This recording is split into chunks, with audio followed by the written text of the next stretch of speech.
성경에 나타나는 이스라엘 역사를 살펴보면 이스라엘 주변에서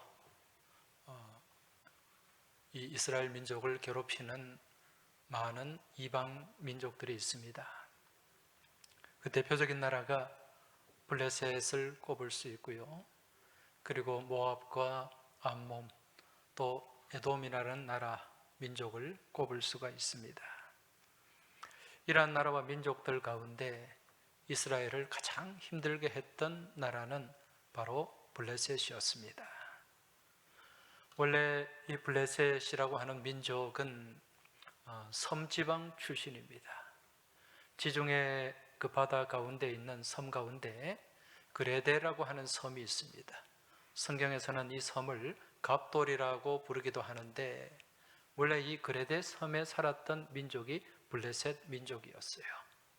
그런데 이 그레데 섬이 그렇게 크지는 않지만은 이 그레데 섬에서 문명이 태동이 되었는데 그 문명을 세계 역사에서는 크레타 문명이다 그렇게 얘기를 합니다. 철을 잘 다루었어요. 그러한 기술을 가진 이 블레셋 민족이 이제 가나안 땅을 향해 이주를 하기 시작했는데 그때가 주전 13세기쯤 되었습니다. 그래서 이들은 가나안 땅으로 들어와서 이미 조상들로부터 물려받은 앞선 기술, 그 기술과 더불어서 또 섬지방 사람들의 그 특유의 근면함과 성실함, 이런 기질이 합해져서 그 가나안 지역을 완전히 주도권을 잡고 거기서 가장 강한 나라를 건설하게 되었습니다. 그렇게 블레셋이 이제 가나안 땅에 머물고 있는데 어느 순간에 이제 애굽에서 400년 이상 노예 생활을 했던 이 히브리 민족, 이 히브리라는 말은 강을 건너온 사람들이다 그런 의미가 담겨 있어요. 이들이 홍해 바다를 건너가지고 또 시내 반도를 지나가지고 가나안 땅에 들어온 겁니다. 이미 블레셋은 거기에 먼저 선점을 하고 있었죠. 그런데 나중에 들어온 이 히브리 민족이 내 땅이다, 내놔라 그러니 블레셋 입장에서는 얼마나 황당했겠습니까? 그로 인해서 이 이스라엘과 블레셋은 계속해서 충돌이 일어났고 또 전쟁이 끊어지지 않았던 것입니다. 이러한 양상은 오늘날 이 이스라엘과 그 지역에 있는 팔레스타인 민족의 충돌과도 비슷한 모습이라고 할 수가 있습니다. 여러분, 이 팔레스타인이 영어로 필리스틴, 이 블레셋을 필리스틴이라고 그래요. 그래서 지금 이스라엘과 계속 충돌을 일으키고 있는 이 팔레스타인 민족들, 이들은 과거의 블레셋 민족의 후손들은 아닙니다. 블레셋은 이미 바벨론 느부갓네살이 침공을 했을 때 나라가 완전히 멸망을 했고요. 이들 민족은 어떤 사람들인가? 이 이스라엘이 로마 제국의 침략을 받고 주후 70년경에 완전히 멸망했지 않습니까? 그때 티투스 장군이 예루살렘 성을 완전히 함락하고 이스라엘 민족은 이제 전 세계로 뿔뿔이 흩어지게 됩니다. 그리고 이 이스라엘 민족이 살던 땅에 다른 이민족들을 이주를 시켰어요. 이주를 시켜놓고 그 땅의 이름을 무엇이라고 불렀는가? 필리스틴, 지금 팔레스타인이라고 부르는 거죠. 그리고 그렇게 그곳에 이제 팔레스타인 민족이 계속해서 살고 있었는데 1948년도에 전 세계에 흩어져 있던 이 유대인들이 모여가지고 이 팔레스타인 땅에 들어왔지 않습니까? 여기 우리 조상들이 살던 땅이니까 내놓아라. 그래서 48년도에 나라를 건국하고 그 이후부터 이스라엘과 팔레스타인의 분쟁이 계속해서 지금 일어나고 있는 것입니다. 그런데 지금은 어떻습니까? 이 팔레스타인 민족이 이스라엘 앞에 꼼짝을 못합니다. 그런데 과거 3000년 전의 양상은 지금과는 완전히 달랐습니다. 왜? 블레셋이 워낙 강한 민족이었기 때문에. 그들은 무슨 문명을 가지고 있었습니까?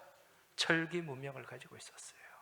그들 조상들로부터 물려받은 그 철을 다루는 그 재련 기술을 가지고 있었기 때문에 그들의 무기 또한 철제 무기였고 여기에 비해서 상대적으로 이스라엘은 어떠했습니까? 아직 청동기 수준에 머물러 있었기 때문에 이게 대적이 되지 않는 것입니다. 그런데 이처럼 블레셋으로부터 계속해서 당하고 또 그리고 큰 피해를 당해야만 했던 이 이스라엘이 이제 다윗 시대에 와서 완전히 역전을 시키고 이 가나안 땅에 주도권을 잡게 되는데, 그 주도권을 잡게 되는 그 전쟁이 바로 오늘 본문에 나타나는 르바임 전쟁입니다. 자, 오늘 본문 17절 말씀을 보면은요, 이스라엘의 초대왕 사울이 길보아산 전투에서 죽었지 않습니까? 죽고 난 뒤에 이제 이스라엘의 두 번째 왕, 그 왕의 자리를 다윗이 이제 차지하게 되었다는 그 소식을 들은 블레셋 이 왕이 이제 대군을 이끌고 이스라엘을 침공하게 됩니다. 그게 17절 말씀인데, 이스라엘이 다윗에게 기름을 부어 이스라엘 왕으로 삼았다 함을 블레셋 사람들이 듣고 블레셋 사람들이 다윗을 찾으러 다 올라오매 다윗이 듣고 요새로 나아가니라. 자, 지금 오늘 이 말씀에 보면 이 블레셋 사람들이 이제 다윗을 찾으러 왔다, 다윗을 죽이러 왔다는 거예요. 그런데 이들이 이 군사를 얼마나 많이 데리고 왔는가 하면 18절에 보면 르바임 골짜기에 가득한지라, 그 골짜기를 가득 채울 정도로 엄청난 대군을 이끌고 왔다는 거죠. 여기에 비해 다윗의 상황은 어떻습니까? 지금 다윗은 왕이 된 지 얼마 되지 않았을 뿐더러 사실은 왕이 되었지만은 7년 6개월 동안 반쪽짜리 왕이었습니다. 무슨 얘기인가? 다윗이 이스라엘의 왕이 되었는데 유다 지파만, 다윗의 출신이 유다 지파지 않습니까? 유다 지파 사람들만 다윗을 왕으로 인정했고 나머지 지파들은 다윗을 인정하지 않았어요. 여전히 죽은 사울을 추종을 했습니다. 그래서 그 사울의 넷째 아들 이스보셋이라고 하는 아들이 있는데 그 이스보셋을 왕으로 세우고 그를 따르고 있었던 거죠. 그래서 다윗은 이제 이 유다 지파만의 왕으로서 7년 6개월 동안 헤브론에 머물러 있어야만 했습니다. 나중에 이제 이스보셋이 죽고 완전히 이제 이스라엘 전체 모든 지파의 이제 왕이 되게 되는데, 이제 왕이 되어서 나라를 조금 세워 보려고 하니까 누가 침공을 했습니까? 블레셋이 대군을 이끌고 침공을 한 거예요. 이 블레셋의 입장에서 보면 이 다윗은 철천지 원수입니다. 왜? 그들이 위대한 장수라고 존경했던 골리앗을 무참하게 죽여버린 사람이 다윗이었기 때문에, 그래서 이 다윗의 싹을 잘라버리기 위해서 엄청난 대군을 이끌고 침공을 했던 거죠. 그런데 이 전쟁에서 정말 이 객관적인 전력을 놓고 보면 비교가 되지 않는데 이 전쟁에서 누가 이기게 됩니까? 다윗이 이기게 되죠. 큰 승리를 거두게 되는데 그 승리의 비결이 무엇인가? 이제 오늘 본문을 통해 우리가 한번 살펴보길 원합니다. 지금 블레셋이 대군을 이끌고 쳐들어왔을 때 다윗은 어떻게 할 방법이 없었습니다. 정말 막막한 상황이었어요. 이러한 때에 다윗이 어떻게 하고 있는가? 오늘 본문 19절 말씀을 한번 보시기 바랍니다. 다윗이 여호와께 여쭈어 이르되. 여러분, 이게 다윗이 승리할 수 있었던 비결이죠. 지금 다윗이 이 위기 앞에서, 이 문제 앞에서, 이 어려움 앞에서 무엇을 하고 있습니까? 여호와께 여쭈어. 지금 다윗은 하나님께 여쭈어서 제가 지금 블레셋 사람에게로 올라가서 싸워도 되겠습니까? 그러면 여호와 하나님께서 그들을 물리쳐 주시겠습니까? 이런 질문을 합니다. 이때 하나님께서 어떻게 말씀하십니까? 어떻게 응답하십니까? 올라가라. 내가 반드시 블레셋 사람을 내 손에 넘기리라. 하나님의 응답을 받고 그 약속 가운데 이제 믿음을 가지고 블레셋과 정면 대결을 펼치게 됩니다.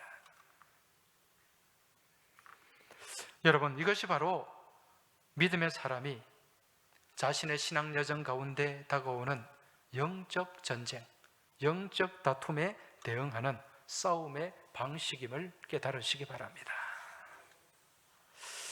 지금 우리가 살아가는 이 믿음의 여정은요, 과거 이스라엘 백성들이 출애굽에서 광야를 걸었던 그 노정과도 비슷하다고 할 수가 있습니다. 무슨 얘기인가? 과거에 이스라엘 백성들이 애굽에서 430년 동안 노예 생활을 하다가 이제 해방이 되어서 광야로 들어왔지 않습니까? 광야길을 걷는데 오늘 우리들 또한 죄의 속박 가운데, 죄의 노예로 지내다가 우리 주님의 은혜 가운데 해방이 되어서 이제 우리가 믿음의 삶을 살아가는데 이 믿음의 여정, 믿음의 노정이 광야와도 같다는 거예요. 여러분, 이스라엘 백성들이 40년 동안 광야 생활을 했는데 이 광야의 특징이 무엇이었습니까? 광야의 특징은 정해진 길이 없다는 것입니다. 길이 보이지 않아요. 그래서 이스라엘 백성들도 40년 동안 광야 생활을 하면서 하나님이 보여주시는 구름 기둥과 불 기둥을 따라서 그렇게 이동을 했지 않습니까? 왜? 길을 모르기 때문에. 이건 우리 인생 여정 또한 마찬가지입니다. 광야와 같은 이 인생 노정 가운데 정해진 길이 없습니다. 우리는 그래서 매일매일 그 길을 찾아야만 하는 거예요. 다르게 말씀드리면 우리의 인생은 한 치 앞을 내다볼 수가 없습니다. 여러분, 한번 생각해 보시기 바랍니다. 우리는 삶에서 나름 계획이란 걸 해요. 내가 내일 어떻게, 또 그 다음에 어떻게 살아야 되겠다, 나름 계획을 세우지만 당장 어제 세웠던 계획이 오늘 그대로 실천이 됩니까?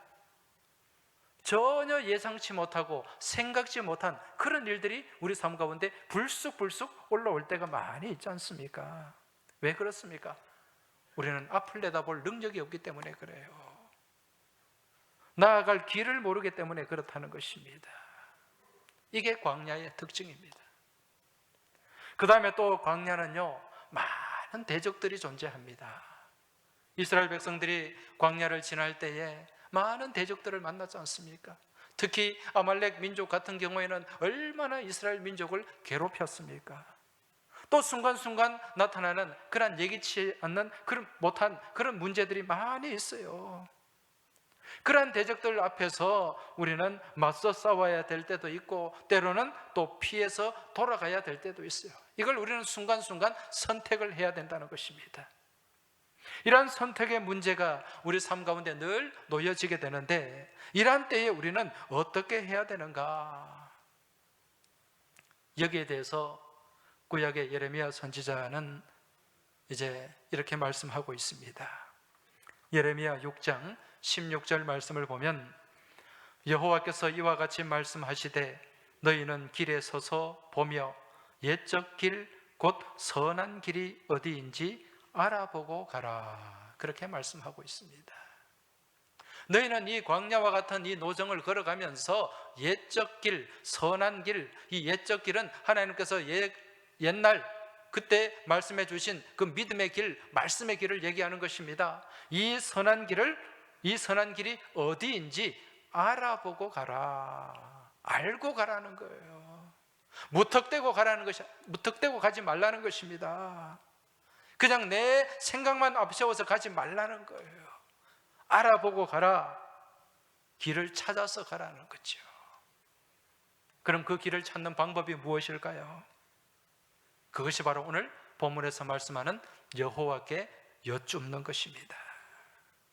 그래서 지금 다윗은요, 지금 이 큰 문제 앞에서, 큰 위기 앞에서 하나님 앞에 어떻게 하고 있습니까? 여쭙고 있죠. 오늘 19절에도 여호와께 여쭈어, 그리고 23절에도 다윗이 여호와께 여쭈니 계속 여쭙고 있다는 것입니다. 그러한 때에 다윗에게 어떤 일이 주어졌는가? 지금 블레셋은 이 이스라엘 블레셋의 전력은 이스라엘 군사들의 힘으로는 도저히 이길 수 없는 막강한 군대입니다. 그러한 군대가 앞을 가로막고 있지만 하나님께 여쭈어서 하나님께 길을 묻고 하나님께 방법을 물어서 그렇게 갔더니 어떤 일이 일어났는가? 오늘 본문 20절 말씀 한번 보십시오.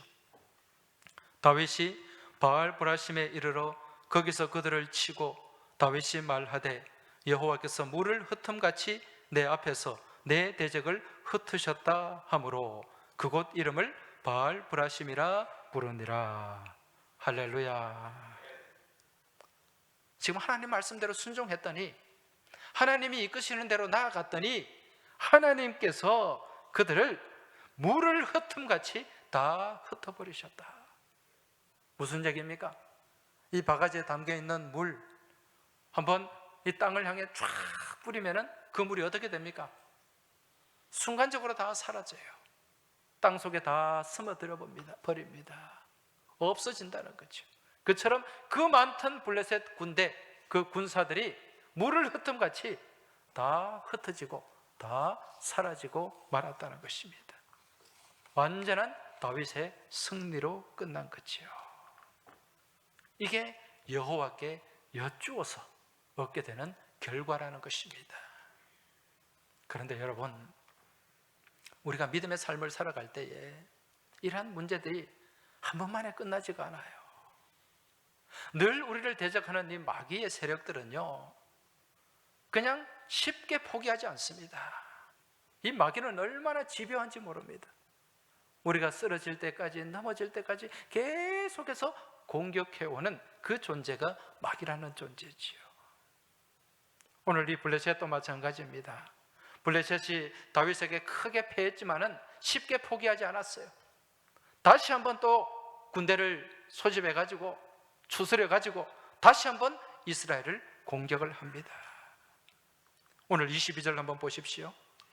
블레셋 사람들이 다시 올라와서 르바임 골짜기에 가득한지라. 또 다시 올라와가지고 이 르바임이라고 하는 골짜기에 군사들이 가득 모여 있는 거예요. 다시 또 전쟁을 하자는 것입니다. 앞서 블레셋 군대가 이스라엘을 공격했던 장소도 르바임 골짜기고 두 번째 또 쳐들어온 장소가 르바임 골짜기입니다. 여기서 이 르바임이라는 말은요, 이 거인의 골짜기라는 뜻인데 이곳은 이스라엘이 많은 전쟁을 치루었던 곳입니다. 여러분, 이처럼 우리가 믿음의 삶을 살아가다 보면 자주 영적 전쟁, 영적 다툼이 일어나는 장소가 있어요. 이러한 영적 르바임이 우리 삶 가운데 한두 군데씩 있기 마련이라는 것입니다. 여러분, 그러한 르바임이 가정일 수도 있고요, 또 그러한 르바임이 직장, 일터일 수도 있고, 또 그러한 르바임이 교회일 수도 있습니다. 여러분, 이러한 르바임 가운데서 내 생각대로, 내 감정대로, 내 방식대로, 내 경험대로 그렇게 맞서고 나가다 보면 나도 모르게 그런 분쟁의 진흙탕에 빠져버리게 되고, 그리고 내 감정을 앞세우다 보면은요, 결국에 가서는 내가 패배자가 되어 있는 경우가 참 많이 있습니다. 여러분, 다윗은 이러한 르바임 가운데서 어떻게 하고 있습니까? 오늘 본문 23절 다시 한번 보시기 바랍니다. 다윗이 여호와께 여쭈니 이르시되 올라가지 말고 그들 뒤로 돌아서 뽕나무 숲을 맞은편에서 그들을 기습하되. 자, 하나님의 작전 지시가 또 이루어집니다. 여러분, 여기서 중요한 게 뭔지 아십니까? 지금 다윗이 맞이한 상황은요, 앞의 상황과 거의 비슷한 상황입니다. 같은 블레셋 군대예요. 같은 싸움의 장소입니다. 이미 다윗은 이 문제를 두고 하나님 앞에 여쭈었어요. 그리고 하나님의 응답을 받았고 그로 인해서 승리를 했습니다. 이긴 경험을 가지고 있다는 거죠. 그러면 어떻게 합니까? 그 다음에 또 똑같은 상황이 재현되었을 때 우리는 보통 무엇을 생각하고 무엇을 의지하게 됩니까? 과거의 나의 경험, 내가 했던 그 방법, 이걸 생각하고 이 경험을 동원하게 됩니다. 그래, 과거에 내가 한번 해봤으니까 내가 잘 알아, 그런 생각을 앞세울 수가 있다는 거지요. 그리고 내 경험을 의지해서, 내 방법을 의지해서, 내 지식을 의지해서 그렇게 맞설 수도 있는데, 지금 다윗은 어떻게 하고 있습니까? 전혀 그렇지 않습니다. 또 다시 새롭게 여호와께 여쭈어 하나님께 그 문제, 동일한 상황일지라도 또다시 하나님 앞에 여쭙고 있는 거죠.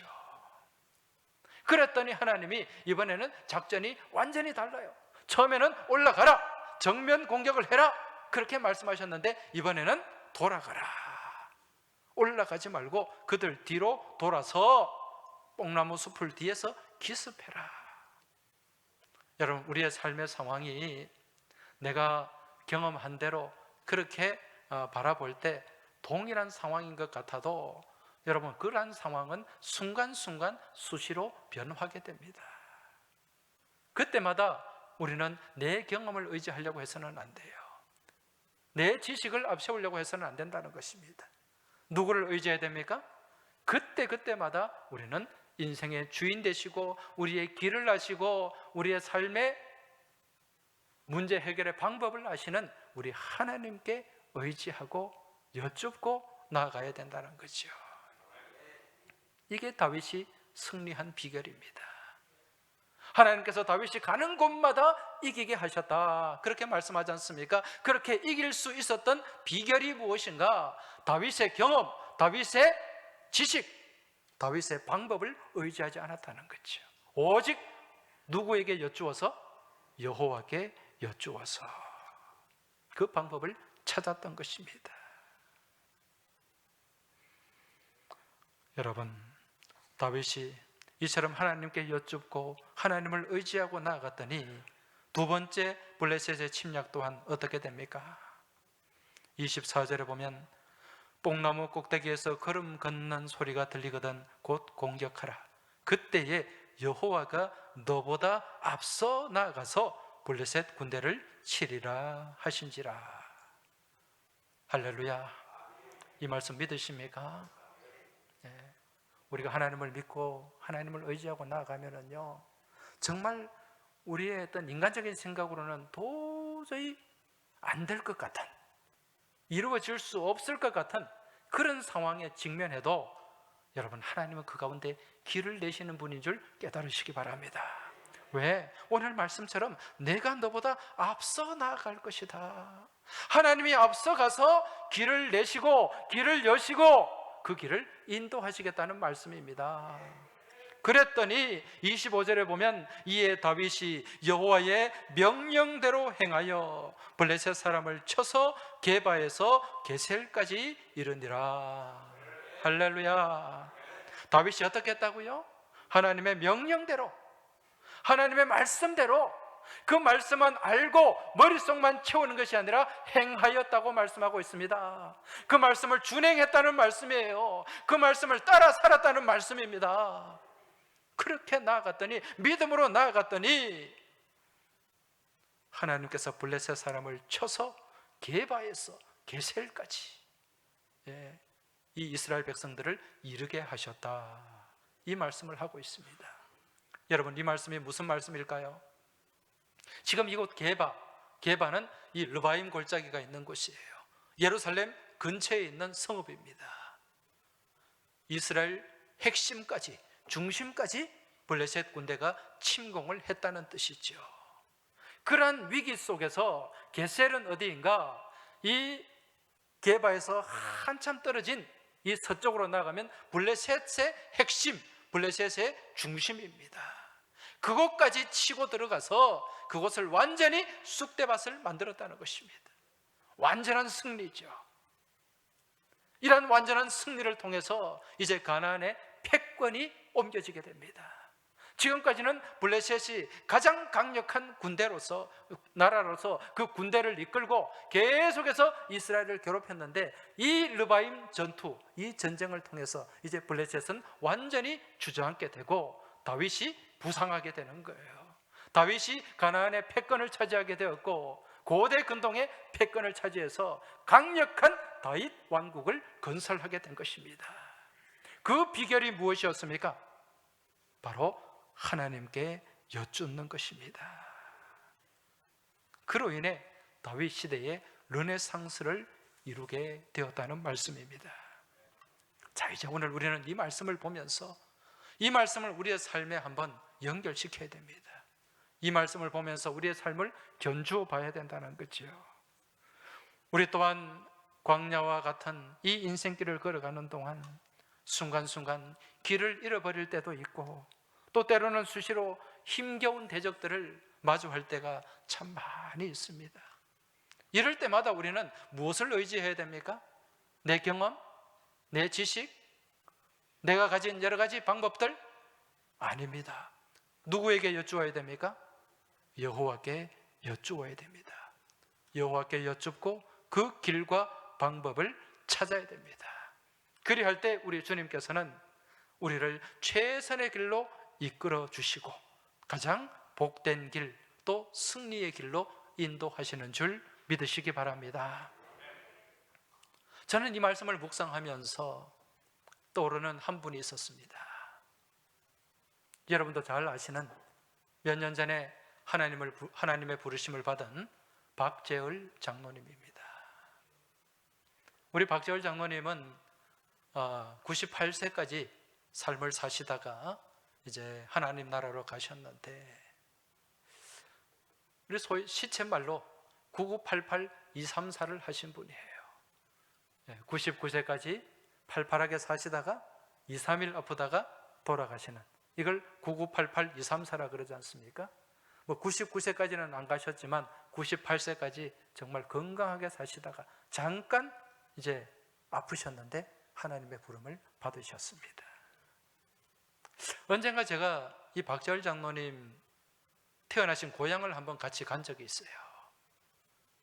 이 장로님의 고향은 경북 의성군 사곡이라고 하는 곳입니다.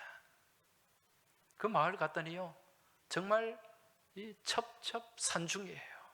얼마나 골짜기든지 제가 가보고 느낀 게 경북 성주는 대도시구나, 그런 생각이 들었습니다. 거기서 이분이 1919년생이거든요 거기서 어릴 때 자라나서 10살 때 일본으로 유학을 갔습니다. 그래서 일본에서 공부하고 국내로 들어오셔서 또 학교 교편을 잡으시고 오랫동안 또 교장선생님으로 계시다가 또 우리 교회 장로님으로 계시다가 또 원로 장로님으로 그렇게 이제 계시다가 하나님 부름을 받으셨는데, 이분이 어릴 때 유학을 간 그 이야기를 제가 들을 수가 있었습니다.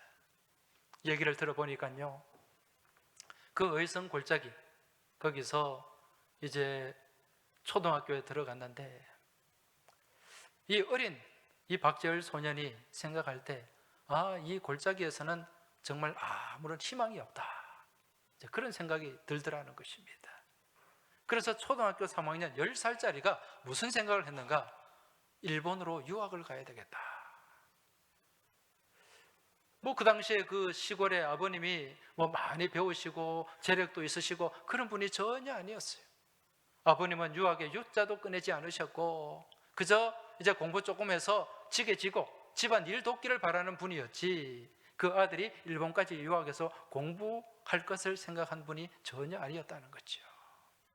그런데 이 어린 박재을 소년이 이제 10살이 되어서 이제 일본에 유학을 가겠다는 그 결심을 하고, 이제 유학을 가려면은 그 당시에 도항증이라는 것을 받아야 돼요. 이제 바다를 이 대한해협을 건너가는 이 도항증이 있어야 일본에 들어갈 수가 있었습니다. 그걸 일본 주재소에서 발급을 해줬는데 이걸 쉽게 발급을 해주지 않아요. 이 도항증을 받기 위해서 3년, 4년씩 그 주재소를 찾아다니는 그런 사람들이 많았다는 겁니다. 그런데 이 어린 소년이 그 주재소에 가서 주재원에게 내가 일본에 가야 되겠습니다. 여차 이러해서 제가 가서 공부하고 그곳에 유학하고 제가 돌아와야 되겠습니다. 이런 설명을 했더니 그 주재원이 그 어린 소년에게 감동을 받고 그래? 그러면서 그 도항증에 도장을 찍어줬다는 거죠. 놀라운 일입니다. 그래서 이제 10살짜리 소년이 일본으로 가게 되는데 어떻게 갔는가? 요즘은 그래도 좀 쉽게 찾아갈 수 있습니다만은 옛날에는 그렇지 않지 않습니까? 10살 여러분 생각해 보세요. 지금 코올리게 어린아이입니다. 이런 아이가 이제 어떻게 일본까지 갔는가? 제가 여쭤봤더니 그 사곡면 그 시골에서 의성읍까지 나와가지고 의성읍에서 이제 열차를 타는데 어른들한테 물어봤다는 거죠. 대구역까지 가려면 어떻게 가야 됩니까? 표는 어떻게 끊어야 됩니까? 그래서 의성에서 대구역까지 물어서 대구역에 도착해가지고 대구역에서 또 어디로 가야 될지 모르잖아요. 그러니 또 거기에 있는 영무원과 여러 어른들한테 물어서 부산역까지 또 오는 거죠. 부산역에서 이제 또 물어서 배를 타는 곳으로 가서 거기서 또 물어서 배를 타고 시모노세키까지 건너가서 거기서 또 이제 일본말로 해야 되겠죠. 일본어로 물어서 거기서 동경까지 또 갔다는 거죠. 계속해서 그때마다 물어서 어른들한테 묻고 그 길을 아는 사람들한테 묻고 그래서 동경까지 도착해서 거기서 공부를 해서 유학하고 그렇게 국내로 다시 돌아올 수 있었다는 그 이야기를 제가 들었어요. 여러분, 이 어리고 어린 이 소년이 어떻게 해서 그 목적지까지 갔습니까? 계속해서 갈 수 있었던 그 방법은 물어서 가는 거예요. 여러분, 우리 인생 또한 마찬가지입니다. 어린아이와 같은 하나님 앞에서 우리는 모두 어린아이와 같습니다. 우리는 길 모르는 어린아이와 같아요. 그래서 이 막막한 인생길 우리가 걸어가기 위해서는, 목적을 향해 가기 위해서는, 제대로 가기 위해서는 어떻게 해야 됩니까?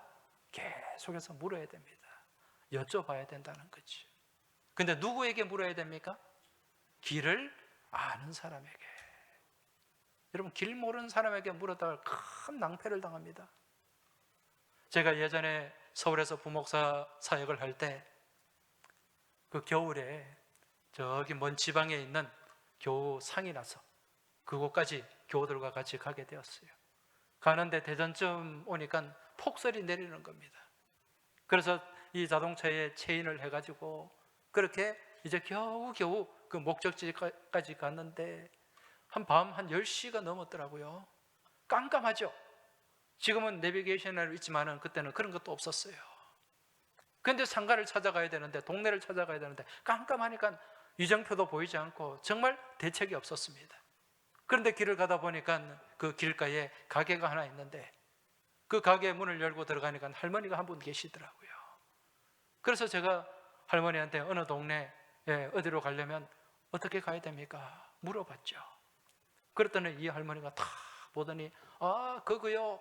그거는 쭉 돌아가가지고 이쪽으로 쭉 가가 그쪽으로 가면 돼요. 그래서 그렇게 쭉 돌아가가지고 그쪽으로 가봤더니 거기가 산이더라고요. 무슨 얘기입니까? 길을 아는 사람한테 물어야 됩니다. 아는 사람한테 묻고 그 길을 가야 제대로 갈 수 있다는 거죠. 여러분, 우리의 인생길을 아는 유일한 분 한 분이 계십니다. 그분이 누굽니까? 살아계신 하나님 여호와인 줄 깨달으시기 바랍니다. 우리 인생을 창조하시고 우리 인생을 다스리고 우리 인생을 인도하시는 유일한 분, 우리 하나님께 여쭤야 돼요. 많은 어리석은 사람들이 점집에 가고 무슨 철학관에 가고 엉뚱한 데 가서 길을 묻고 있습니다. 얼마나 바보스러운지 몰라요. 얼마나 어리석은지 모릅니다. 오직 길을 아는 그분에게 나아갈 때 가장 복된 길로, 가장 아름다운 길로, 또 승리하는 길로 우리를 이끌어 주시는 줄 믿으시기 바랍니다. 지금 이 코로나 때문에 우리는 지금 한 치 앞을 내다볼 수가 없습니다. 앞으로 이 코로나 이후에 어떤 상황이 우리 가운데 펼쳐질지 아는 사람 아무도 없어요. 이처럼 희미하고 막락한 이 코로나 광야 가운데서 많은 사람들이 지치기도 하고 낙심하기도 하고 낭만 가운데 정말 여기저기 주저앉은 그런 분들이 많이 있습니다. 여러분, 이러한 때에 내가 길을 찾으려고 해서는 안 됩니다. 내 지식을 의지하고 내 경험을 의지해서 가려고 해서는 안 된다는 거죠. 길을 여쭈어야 됩니다. 누구에게 여쭈어야 될까요? 우리 주님께 여쭈어야 됩니다. 여러분, 여쭙는 방법이 뭡니까? 그 방법은 바로 기도입니다. 오늘 본문 19절, 이 유진 피터슨이라고 하는 목사님이 번역한 그 메시지 성경이라는 성경이 있는데, 그 성경에 보면 이렇게 번역하고 있습니다. 오늘 19절 말씀, 그때 다윗이 하나님께 기도했다.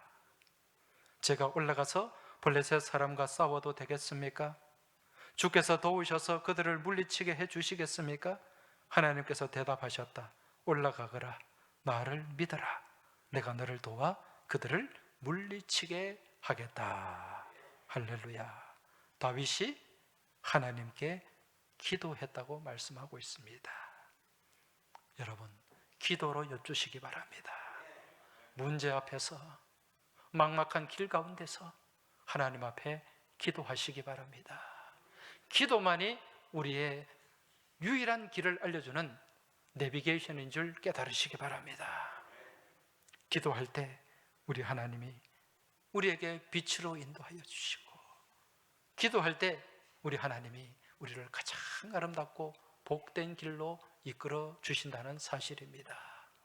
여러분, 오늘 일어나서 기도하셨습니까? 오늘 하루 출발하며 기도하셨습니까? 여러분, 기도하시기 바랍니다.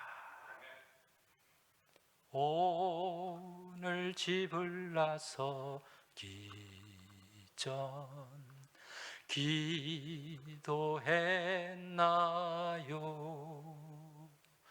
오늘 받을 은총 위해 호소했나요? 기도는 우리의 안식 빛으로 인도하리. 앞이 캄캄할 때 기도 잊지 마세요. 우리 다 같이 가사를 생각하면서 다시 한번 이 찬송 같이 한번 불러보겠습니다.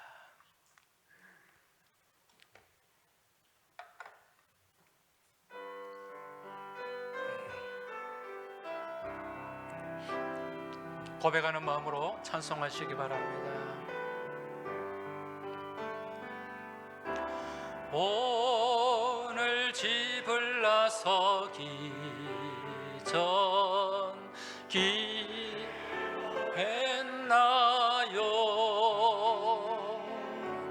오늘 받을 은총 위해 호소했나요? 기도는 우리의 안식, 기도는 우리의 안식 빛으로 인도하리.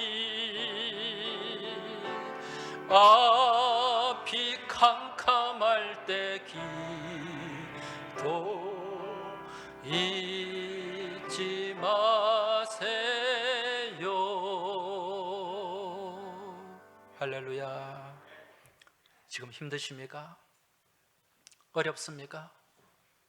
길이 보이지 않습니까? 앞이 캄캄합니까? 하나님께 여쭈시기 바랍니다. 기도하시기 바랍니다.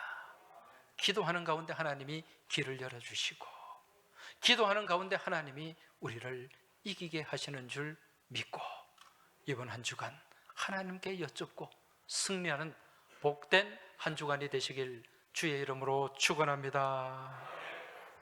하나님 아버지, 감사합니다. 이 코로나19 1년가량 그 막막한 길을 지내오면서 길이 보이지 않아 너무 힘겨워서, 너무 막막해서 눈물 흘리며 주저앉고 싶을 때도 있었고 포기하고 싶을 때도 있었습니다. 주님, 이러한 때에 주님 바라보게 하시고 주님 의지하게 하시고 주님께 여쭙고 주님께서 열어주시는 그 길을 바라보며 걸어가게 하여 주옵소서. 그리하여 다윗이 승리했던 것처럼 오늘 저희들 또한 이러한 대적들, 코로나라고 하는 대적들 앞에서, 또 저희 삶을 가로막는 여러 대적들 앞에서 승리하는 복된 믿음의 삶을 살아가도록 주님 인도하여 주시옵소서. 이 모든 간구 살아계신 우리 주님 예수 그리스도 이름으로 기도하옵나이다. 아멘.